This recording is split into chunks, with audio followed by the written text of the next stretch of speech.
On the edge of a forgotten coast, where the waves crashed like roaring beasts against black rocks, stood a tall, lonely lighthouse.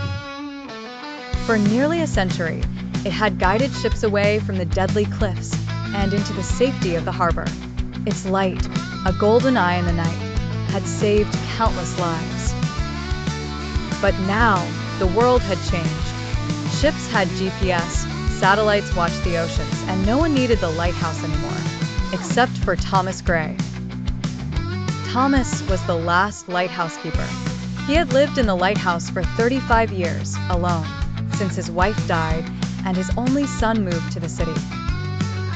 At first, he had written letters to his son every month, but after 5 years without a reply, the letters stopped.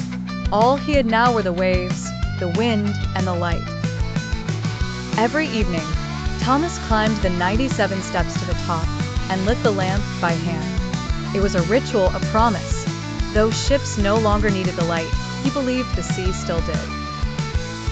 One stormy night, the wind howled like a beast. Rain hammered the windows, and the sea foamed like a pot about to boil over. Thomas sat in the tower, wrapped in a thick coat, watching the darkness. Suddenly, he saw something, a small fishing boat, its lights blinking wildly, struggling in the waves. Thomas sprang into action. He ran down the stairs, grabbed his old signal lamp, and rushed to the edge of the cliff. Through sheets of rain, he signaled the boat, guiding it away from the rocks. For an hour, he stood there, soaked to the bone, muscles aching, hands frozen, signaling again and again. Finally, the boat turned. It vanished into the darkness, headed towards safety. By the time Thomas returned to the lighthouse, he could barely walk. He lit the fire in the hearth, but his body was cold, his heart slowing.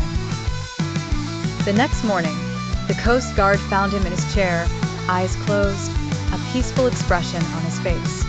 He had died quietly, like a flame fading at dawn. But the story didn't end there.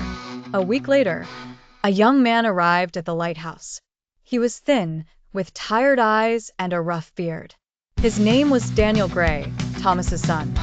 He had heard the news, read the old letters his father had written, and finally understood. Daniel stood in the tower, looking out over the sea. That night, for the first time, he lit the lamp, and far out on the water, a ship captain smiled, the light still,